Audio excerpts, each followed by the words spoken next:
Good day, everyone. Today we continue on legal planned murder and also talk about the vestigial lies. Just make sure that you watch the previous videos in this series as they follow on each other, and please subscribe, like and share these videos as much as possible. Margaret Sanger started a group in America called Planned Parenthood. The purpose of Planned Parenthood was to eliminate inferior species. She thought that the Jews, Orientals and blacks were human weeds. She said, and I quote, "The most merciful thing that a large family does to one of its infant members is to kill it." The motto for her magazine, called The Woman Rebel, was "No gods, no masters." Interestingly, Hitler referred to the Jews as a parasite in the body of other nations, and the abortionists referred to an unborn baby as a parasite in the woman's body.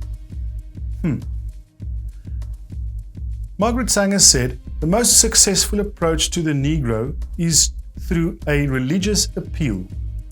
We do not want the word to get out that we want to exterminate the Negro population, and the minister is the man who can straighten out that idea if it ever occurs to any of their more rebellious members." By the year 2001, 80% of the abortion death camps are in minority neighborhoods. 13% of American women are black, yet they have 35% of the abortions. Over 25% of the black population has been killed by abortion since 1973. This is in America. Faye Wattleton, a black woman and former president of Planned Parenthood, was awarded Womanist of the Year award in 1986. She said, and I quote, "As we celebrate the 100th birthday of Margaret Sanger, our outrageous and our courageous leader, we should be very proud of what we are and what our mission is. It is a very grand mission. Abortion is only the tip of the iceberg." Planned Parenthood published a document in 1952 that asks, "What is birth control?" It answers that abortion is not birth control, and that it is an operation that kills the life of a baby after it has begun. I think we can all agree that they drastically changed their view in the last 69 years, didn't they? Moving on to vestigial biology. You might have been taught, and your kids will definitely be taught in school, that the appendix is a vestigial organ and that we don't need it anymore. This is a blatant lie. The appendix is part of your immune system.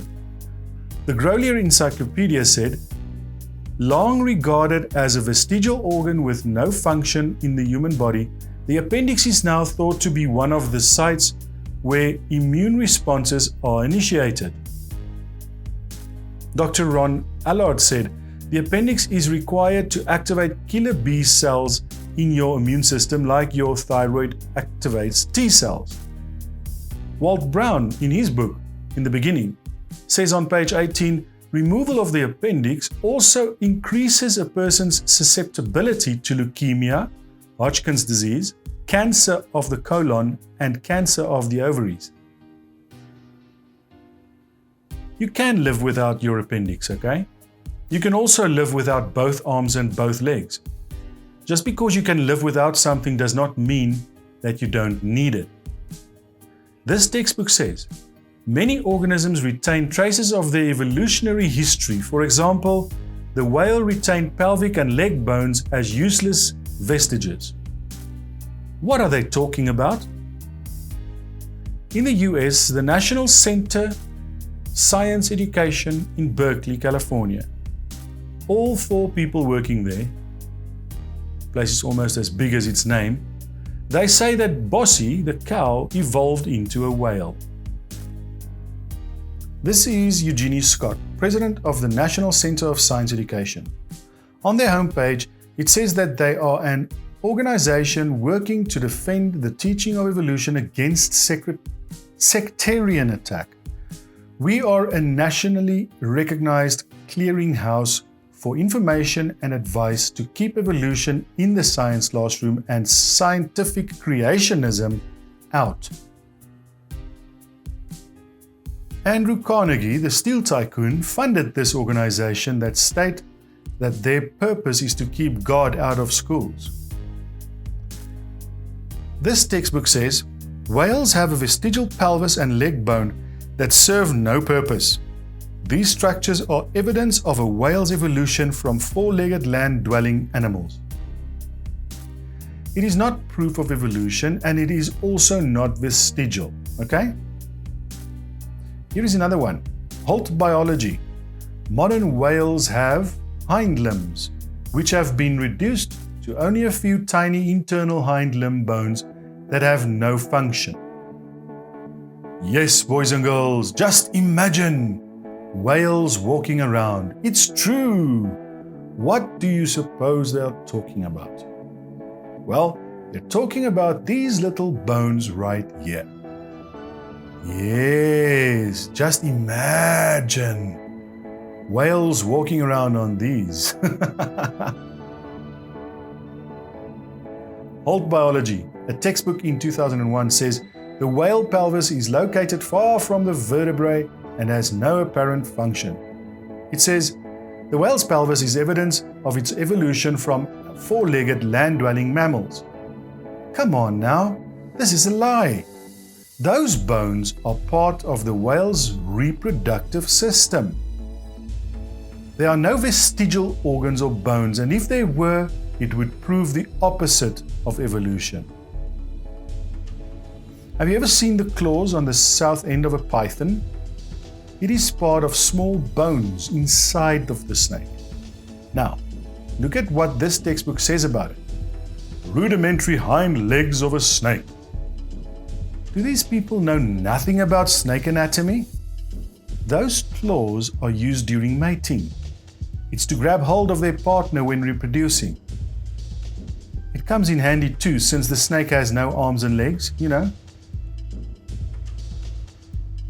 This textbook says the tailbone in humans is a vestigial structure and can be viewed as evidence for evolution.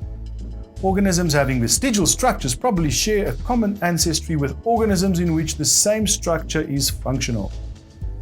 Yes, the human tailbone is of no apparent use. There are 9 little muscles attached to the human tailbone, without which you cannot perform some valuable functions. I won't say what they all are, but trust me, you need them. To the people who believe the tailbone is vestigial, why don't you get rid of yours? Let's see what happens to you then when you need to hold it before getting to the bathroom. This textbook says more of the same. When I was little, I was taught that man lost its tail because he did not need it anymore. Isn't it what it says here? Think about it. Lost it because we don't need it? Have you ever thought about how handy a tail could be? You could even drive down the highway, hold a Coke, and tune the radio all at the same time. Okay, so far in this series of evolution versus creation, I have debunked their so-called evidences for evolution. Which ones, you ask? Well, the Grand Canyon did not form slowly. The geologic column does not exist. The circular reasoning of rocks dating fossils and vice versa. There are no index fossils. There are no relation between plants and animals. There are no such thing as change in species from one to another. Natural selection does not cause evolution. The peppered moth picture was staged. Comparative anatomy does not prove common ancestry.